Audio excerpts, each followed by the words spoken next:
പിതാവിൻ്റെയും പുത്രൻ്റെയും പരിശുദ്ധരുവിയുടെയും നാമത്തിൽ ആമേൻ. വിശുദ്ധ പൗലോസ് അപ്പോസ്തലൻ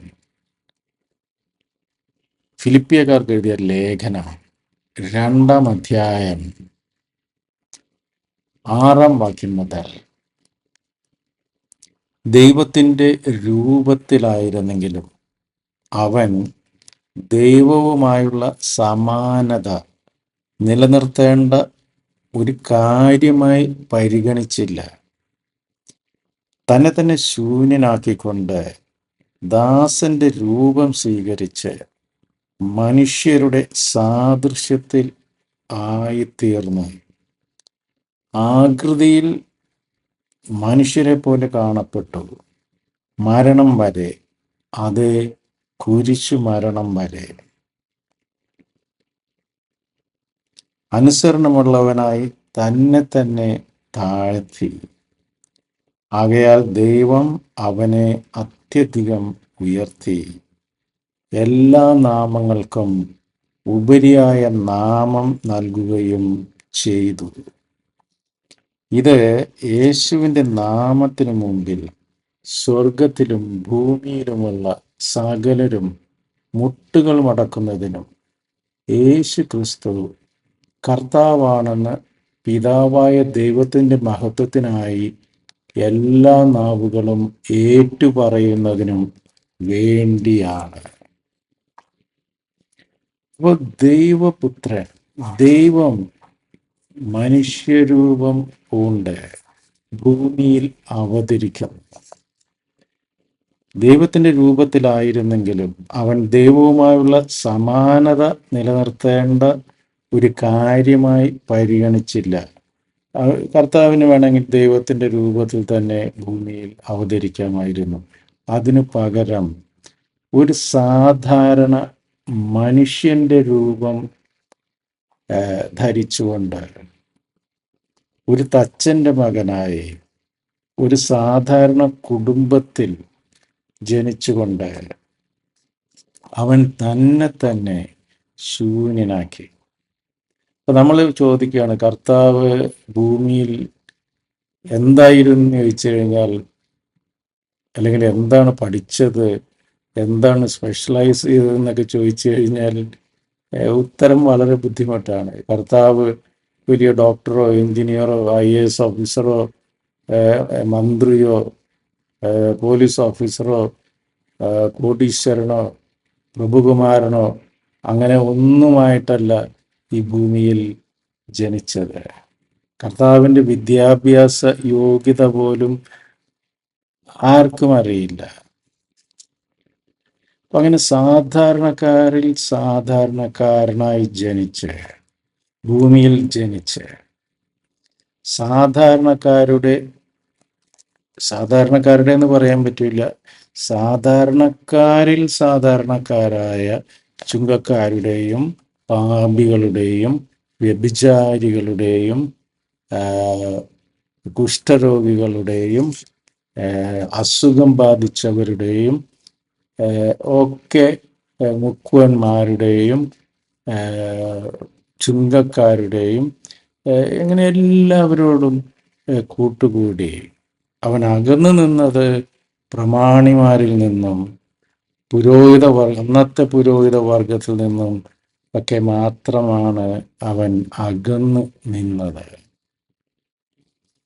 മറ്റുള്ള എല്ലാ സാധാരണ മനുഷ്യർക്കും അത്താണിയായി അവൻ ഈ ഭൂമിയിൽ ജീവിച്ചു. എല്ലാവരുടെയും ദുഃഖങ്ങൾ ഒപ്പി ലാസറിനെ ഉയർപ്പിച്ചു, കുഷ്ഠരോഗം മാറ്റി, രക്തസ്രാവമുള്ള സ്ത്രീയുടെ രക്തസ്രാവം മാറ്റി, ഭൂതം ബാധിച്ചവരുന്നവരുടെ ഈ പൈശാചിക ബാധകൾ ഒഴിപ്പിച്ചു, കല്യാണത്തിന് വീഞ്ഞു കഴിഞ്ഞു പോയി ആകെ സങ്കടപ്പെട്ടിരിക്കുന്നവർക്ക് അവിടെയാണ് അത്ഭുതം തുടങ്ങുന്നത്. എല്ലാവരോടും ക്ഷമിച്ചു, പൊറുത്തു. ശിഷ്യന്മാരൊക്കെ മരണസമയത്ത് അവനെ വിട്ട് ഓടിപ്പോയ ശിഷ്യന്മാർക്ക് വീണ്ടും പ്രത്യക്ഷപ്പെട്ടു. അവരോട് ഒരു വൈരാഗ്യവും കാണിച്ചില്ല. പത്രോസിനോടൊക്കെ പുറത്ത് എല്ലാവരെയും പഠിപ്പിച്ചു, നിങ്ങൾ പരസ്പരം സ്നേഹിക്കുവിൻ. തുടർന്ന് നിങ്ങൾ ശിശുക്കളെ പോലെ സ്വയം ചെറുതാകുവിൻ. വീണ്ടും ശിഷ്യന്മാരുടെ കാലുകൾ കഴുകി ചുംബിച്ചു ഭൂമിയോളം താണു.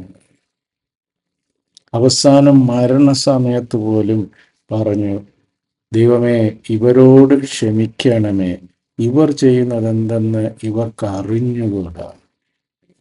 മരിക്കുന്നതിന് തൊട്ടു മുമ്പ് നെഞ്ചിൽ കുന്തം കൊണ്ട് കുത്തിയവന് നെഞ്ചിൽ നിന്ന് പുറപ്പെട്ട രക്തവും ജലവും അവന്റെ കണ്ണിൽ വീണ് അവന് കാഴ്ച കിട്ടുന്നു. നിന്നെപ്പോലെ നിന്റെ അയൽക്കാരനെ സ്നേഹിക്കാൻ പറയുന്നു. ശത്രുക്കളെ പോലും സ്നേഹിക്കാൻ പഠിപ്പിക്കുന്നു.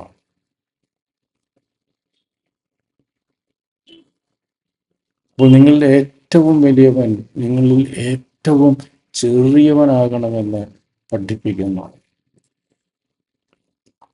ക്രിസ്തുവിൻ്റെ അനുയായികളാകണമെങ്കിൽ ഈ ലോകം മുഴുവൻ ഓടുന്നതിന് എതിരായിട്ട് നമ്മൾ ഓടേണ്ടി വരും. ഈ ലോകം മെജോറിറ്റി ഓടുന്നത് ധനത്തിൻ്റെ പുറകെ, അധികാരത്തിൻ്റെ പുറകെ, പദവികളുടെ പുറകെ, സൗകര്യങ്ങളുടെ പുറകെ, വലിയ വലിയ ആളുകളുമായി ബന്ധം സ്ഥാപിക്കാൻ, ഇങ്ങനെയുള്ള ഒരു നെട്ടോട്ടത്തിലാണ്. നേട്ടങ്ങൾ കൊയ്തു പിടിക്കാനുള്ള നെട്ടോട്ടത്തിൽ ഈ ലോകം ഓടുമ്പോൾ കർത്താവ് നമ്മളോട് പറയുന്നു, എതിരെ ഓടുക.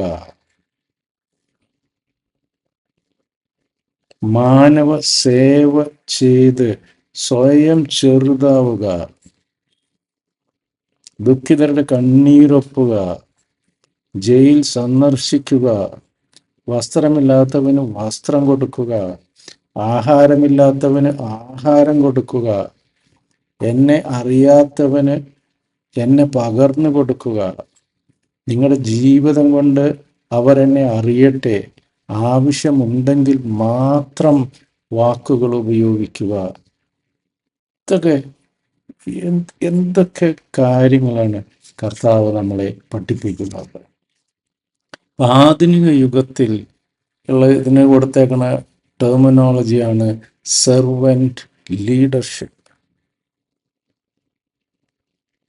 നമുക്ക് ഏത് ലീഡറാണെങ്കിലും വളരണമെങ്കിൽ ആദ്യം മറ്റുള്ളവർക്ക് ശുശ്രൂഷ ചെയ്യുക, മറ്റുള്ളവരെ സേവിക്കുക, സ്വാർത്ഥത വെടിയുക. ഇതിൻ്റെയൊക്കെ ഉത്തമ ഉദാഹരണങ്ങളാണ്. ഇപ്പം അടുത്ത കാലത്ത് എനിക്ക് ഭയങ്കരമായിട്ട് ഇഷ്ടപ്പെട്ടത്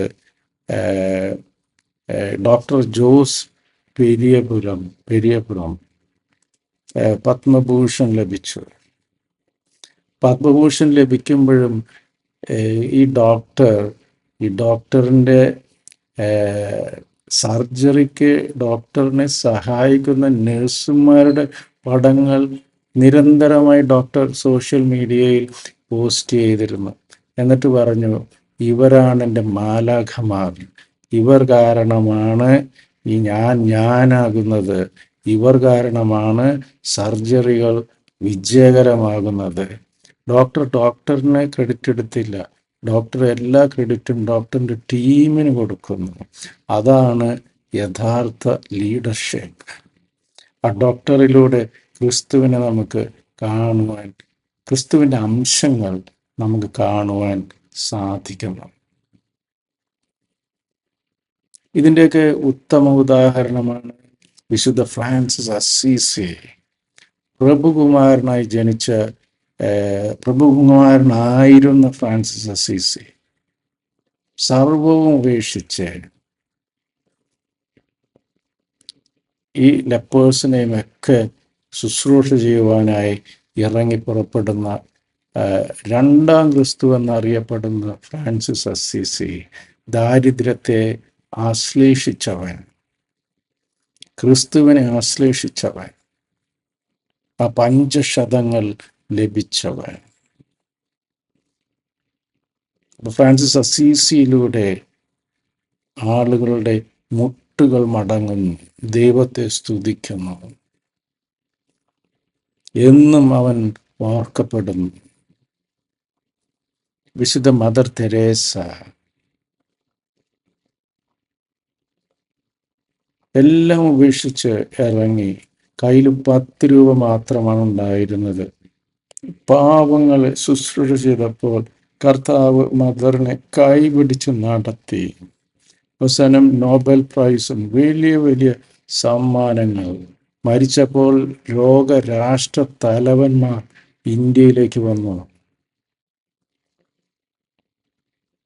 വിശുദ്ധയായി ആ മദർ തെരേസയിലൂടെ കർത്താവിൻ്റെ മുമ്പിൽ മനുഷ്യരുടെ മുട്ടുകൾ മടങ്ങുന്നു. നിങ്ങളിൽ ഏറ്റവും വലിയവനാകാൻ ആഗ്രഹിക്കുന്നവൻ ഏറ്റവും ചെറിയവനും മറ്റുള്ളവരുടെ ശുശ്രൂഷകനും ആകട്ടെ. ഇതൊക്കെ നമ്മൾ വിശുദ്ധിയുടെ അങ്ങേ അറ്റത്തുള്ളവരുടെ കാര്യങ്ങളാണ് പറയുന്നത്. പക്ഷെ ഞാൻ പറഞ്ഞ ഡോക്ടറിൻ്റെ കാര്യം ഒരു സാധാരണ മനുഷ്യൻ്റെ. അപ്പോൾ നമ്മുടെ തുറകളിൽ നമ്മൾ എവിടെയാണോ ജോലി ചെയ്യുന്നത്, നമ്മുടെ കർമ്മമണ്ഡലങ്ങളിൽ നമുക്ക് എപ്പോഴും മറ്റുള്ളവർക്ക് പരിഗണന കൊടുക്കാം, സ്വയം ചെറുതാകാം. നമ്മിലൂടെ മറ്റുള്ളവർ ക്രിസ്തുവിനെ, ഒരു ക്രിസ്തു അനുയായിയെ ദർശിക്കട്ടെ. നമ്മുടെ ജീവിതം കണ്ട് മറ്റുള്ളവർ ക്രിസ്തുവിൻ്റെ മുമ്പിൽ മുട്ടുമടക്കട്ടെ. ഈ ഒരു കൃപയ്ക്കായി നമുക്ക് സർവേശ്വരനോട് പ്രാർത്ഥിക്കാം. ദൈവം നമ്മെ എല്ലാവരെയും സമൃദ്ധമായി അനുഗ്രഹിക്കും. തീർച്ച ഈ ഒരു മനോഭാവത്തിലേക്ക് നമ്മൾ വരുമ്പോൾ ദൈവം നമ്മെ എല്ലാവരെയും സമൃദ്ധിയായി അനുഗ്രഹിക്കും. ഈ ഒരു തിരിച്ചറിവിലേക്ക്, ഈ ഒരു വിവേകത്തിലേക്ക്, ലോകത്തിൻ്റെ മുമ്പിൽ ഭോഷത്വമായ ഈ വിപ്ലവകരമായ ജീവിത രീതികളിലേക്ക് കർത്താവ് നമ്മളെ മാടി വിളിക്കുന്നു. യേശുവെ നന്ദി, യേശുവെ സ്തുതി, യേശുവെ സ്തോത്രം. Hallelujah, hallelujah, hallelujah. ദൈവം നമ്മളെല്ലാവരെയും സമൃദ്ധമായി അനുഗ്രഹിക്കട്ടെ. ആമേൻ. നിങ്ങളും എനിക്ക് വേണ്ടി പ്രത്യേകം പ്രാർത്ഥിക്കുമല്ലോ. God bless.